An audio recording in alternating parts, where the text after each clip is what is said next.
Hey all, this is a video of me replacing the inner and outer rocker on the driver's side. What you're going to see is a bunch of videos I took on my phone stitched together because trying to set up a camera to film what I was working on where it's half under the car without the camera either being in my way or getting damaged by the welder or the grinder just wasn't really viable. So what I did was every few days when I hit a relevant milestone, I would just film something with my camera on my phone and then go from there. So that's what you're going to get. There's going to be another video coming out soon on the seatbelts. The next step on that, which is basically I've got the seatbelts in, so I was going to show you where they're all going to go. I got to get the interior pulled apart a little bit more before I can start welding those in, but I want to finish the outside work on the driver's side. So yeah, enjoy this, and I'll talk to you all later.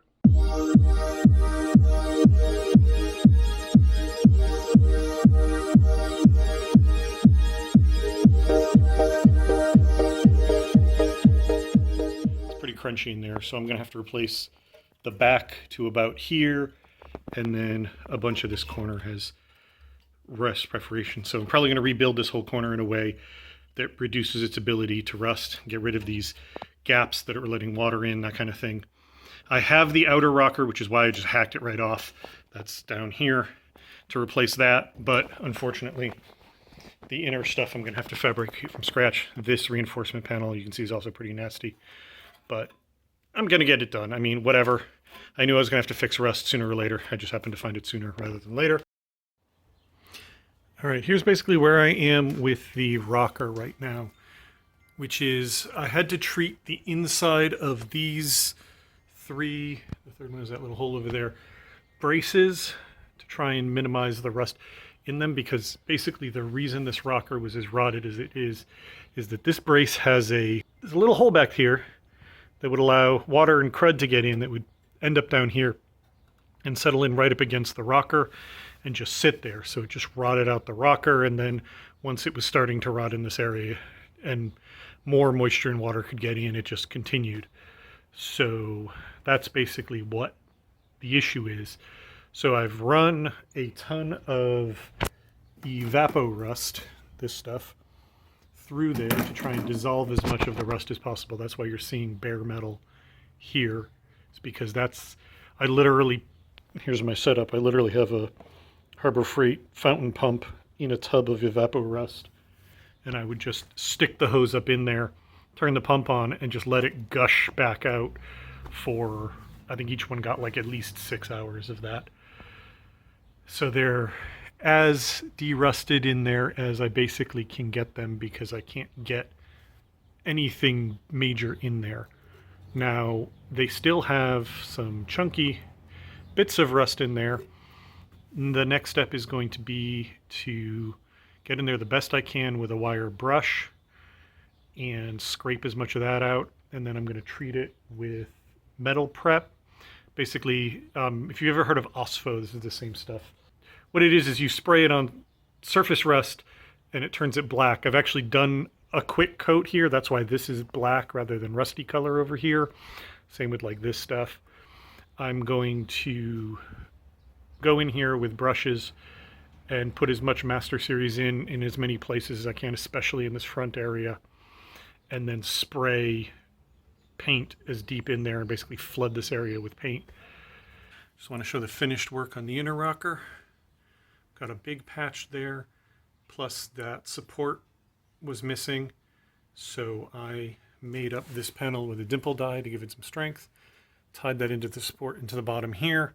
All of this has been rush treated, coated with a coat of POR 15 like paint called Master Series everywhere where there won't be welding, and then everything's also been coated where there will be welding with zinc weld through primer. Same idea over here. There are two supports, an inner one and an outer one. So they both got a supporting piece. This is the inner one with one dimple die. This is the much larger outer one, which I used 3 dimple dies and then cut it down to the right width to put the strength back in there. And then there's the last little patch over there.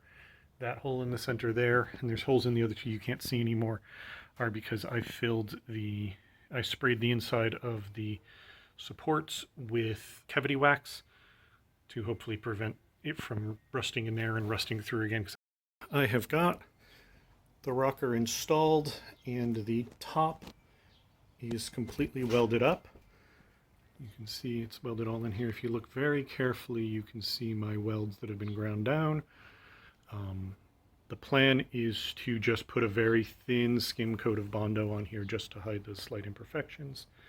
When welding it in, I welded up, there was a visible seam here. That's been welded up. I have to go back in and touch this weld up a little bit. I'm also going to weld up this seam here so that this is just smoother all through here. That's going to get a skim coat of Bondo as well. It's welded inside that door frame except for about this much over here that I can't reach while the door is installed. So I have to pull the inside door panel off to get that door off. The end over there is welded up as well. I haven't finished the underside. This hasn't been welded up down here yet. This ridge here is because this piece used to be bent at about 90 degrees and was supposed to meet the inner panel, but this rocker doesn't match, even though it's supposed to be for this car, doesn't match the shape of this car well enough, so that there was a huge gap this way between where this rocker was and where that rocker is that would never have been able to be pulled over without some major problems. So what I did was hammered this rocker flat, and what I'm going to do is force it up and weld it that way. That'll actually get me fairly close to the original shape. It won't be perfect, but given the availability of parts for this, that will have to do. So I'm going to have to do that all along this, weld this seam here up. And then once I've done that, I'm probably not going to try and get one continuous bead up here just because of the impossibility of reaching in here. It's going to get tacked in many places and then get seam sealed to make it complete. Once I've got that welded in, I'm going to use some access holes that are in the upper floor pan to spray some paint in there as best as I can to seal that lower weld, and then I'm going to spray the whole thing with cavity wax. So that should hopefully make for a completely sealed and rust resistant rocker panel. In any case, it'll be better than the rotted one that was here. I'm also doing this door frame while I'm at it. So the goal is to paint with epoxy primer from where the windshield meets that trim up there, all the way down, out the cowl, all the way down this, all the way around the rocker, up the center pillar, up the center pillar on the other side, down and up into the dog leg there, so that I can then come back in and jam it with my body colors. I haven't decided whether I'm going to try and spray or brush the body color. I'm going to be brushing the epoxy primer just because of angles. It's easier to force a brush in here and there and whatnot. But I haven't decided whether... theoretically, I'll get a better look if I paint it, but I also get overspray everywhere and possibly cause myself more problems. So I may be willing to accept brush strokes in my jam paint for avoiding all those issues. Once I have, at the very least, the epoxy, but preferably the jam coat in, I can start assembling the car, and that'll feel like I've made a major accomplishment.